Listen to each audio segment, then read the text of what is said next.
बिस्मिल्लाहिर्रहमानिर्रहीम। अस्सलाम वालेकुम dear students, welcome to course Edex. मैं हूं आपका इंस्ट्रक्टर मोहम्मद सलमान और आज हम कीज के बारे में पढ़ेंगे।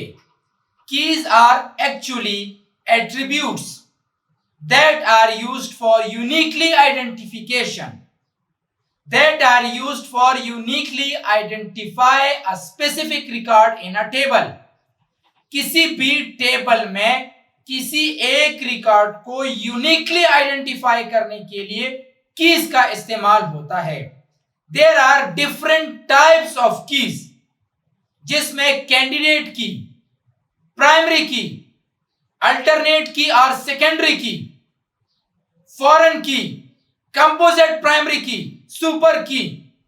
तो डिफरेंट टाइप ऑफ कीज के बारे में हम पढ़ेंगे। सबसे पहले आते हैं कैंडिडेट की तरफ कि व्हाट इज कैंडिडेट की। ये एक टेबल है स्टूडेंट का।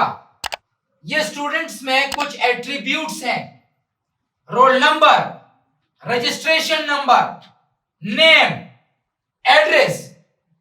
अब इन एट्रीब्यूट्स में कौन कौन सा एट्रीब्यूट्स आपके लिए यूनिकली आइडेंटिफिकेशन करेगा, तो आप रोल नंबर के जरिए भी यूनिकली आइडेंटिफिकेशन कर सकते हैं। रजिस्ट्रेशन नंबर के जरिए भी आप किसी स्पेसिफिक रो को यूनिकली आइडेंटिफाई कर सकते हैं। मिसाल के तौर पे रोल नंबर 1, 2, 3, यहां पे आप दोबारा 3 नहीं लिख सकते, क्योंकि हर एक स्टूडेंट का दूसरे स्टूडेंट से रोल नंबर मुख्तलिफ होता है।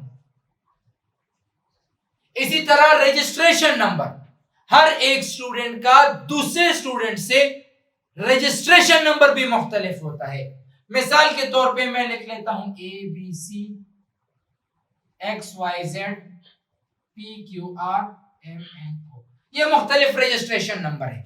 लेकिन नेम, अब नेम यूनिकली आइडेंटिफिकेशन नहीं कर सकता, क्योंकि अब मेरा नाम सलमान है तो मेरे क्लास में हो सकता है किसी दूसरे स्टूडेंट का नाम भी सलमान हो। तो यहां पे मैं लिख लेता हूं लेट सपोज सलमान।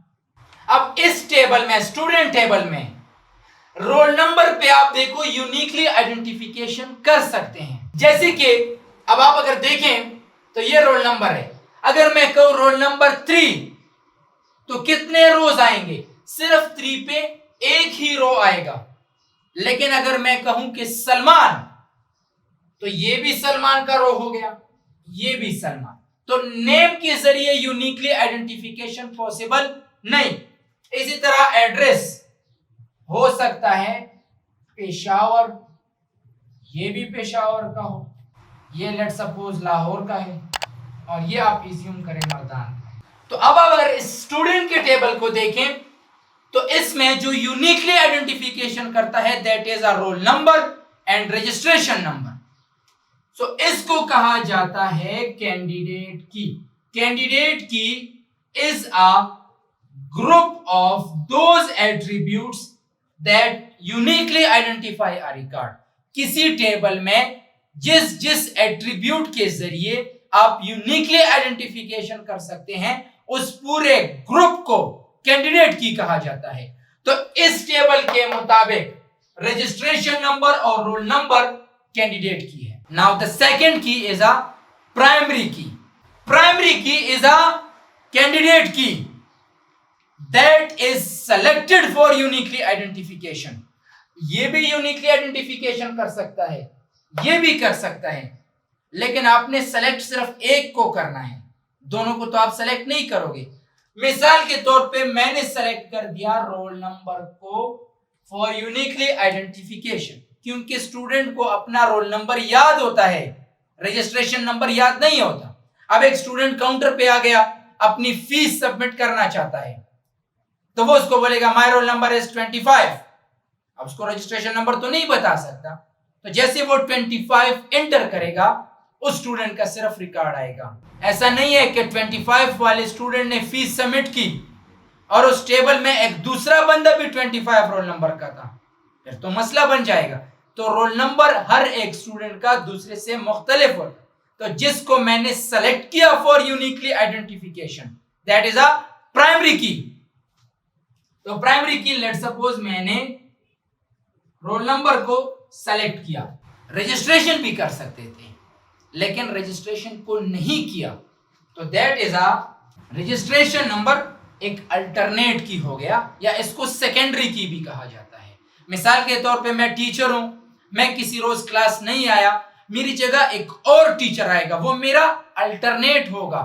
तो अल्टरनेट की और सेकेंडरी की इज अ कैंडिडेट की which is not selected for uniquely identification या which is not selected as a primary key। अगर आप यूनिकली आइडेंटिफिकेशन के लिए कैंडिडेट की के ग्रुप से किसी एक एट्रीब्यूट को उठाओ तो वो प्राइमरी की हो जाएगा, जिसको नहीं उठाया वो अल्टरनेट की और सेकेंडरी की कहलाएगा। अच्छा, नेक्स्ट वन फॉरेन की। फॉरेन का नाम तो आपने सुना होगा, एक फॉरेन कंट्री है। तो इसी तरह ये दो टेबल है, एक स्टूडेंट टेबल, एक कोर्स टेबल। तो दो टेबल्स को आपस में रिलेशनशिप या दो टेबल को आपस में रिलेट करने के लिए हम फॉरेन की का इस्तेमाल करते हैं। तो इस टेबल में आप देखिए रोल नंबर एक प्राइमरी की है, रोल नंबर के जरिए हम यूनिकली आइडेंटिफिकेशन करेंगे। इसी प्राइमरी की को जब आप दूसरे टेबल में लिखते हैं तो यहां पे दूसरे टेबल में ये फॉरेन की हो। फॉरेन की इज अ प्राइमरी की इन अनदर टेबल। फॉरेन की एक प्राइमरी की होता है किसी और टेबल में, और दो टेबल को रिलेशनशिप, दो टेबल को आपस में रिलेट करने के लिए, इनमें रिलेशनशिप लाने के लिए हम फॉरेन की का इस्तेमाल करते हैं। एक है कंपोजिट प्राइमरी की। जब किसी टेबल में एक ऐसा सिचुएशन आ जाए कि आप एक एट्रीब्यूट से यूनिकली आइडेंटिफिकेशन नहीं कर सकते, जैसे कि यहां पे अगर आप रोल नंबर देखें 1 2 3 1 2 3 1 2, अगर मैं कहूं रोल नंबर 1 तो रोल नंबर 1 पे तो ये रो भी आ रहा है, ये भी आ रहा है, ये भी आ रहा है, तो अकेला एक एट्रीब्यूट काफी नहीं। अगर आप नाम तो सलमान ये भी है, सलमान यहां भी हो सकता है। क्लास 9th नहीं हो सकता, सेक्शन ए, तो यूनिकली आइडेंटिफिकेशन हो ही नहीं सकता। तो ऐसे टेबल में हम मोर देन वन एट्रीब्यूट को कंबाइन लेंगे, जैसे कि यहां से अगर मैं roll number plus class plus section, अगर मैं कहूं रोल नंबर 1 9th ए, तो 9th ए में सिर्फ एक रोल नंबर 1 होगा, ये दूसरा रोल नंबर 1 9th ए में फिर नहीं, ये फिर 9th बी का होगा। तो जब हम मोर देन वन एट्रीब्यूट को एज अ कंबाइन लेते हैं फॉर यूनिकली आइडेंटिफिकेशन, इसको कहा जाता है composite primary key. So I think that's enough for today. Thank you very much, see you in next lecture. Thank you very much, अल्लाह हाफिज।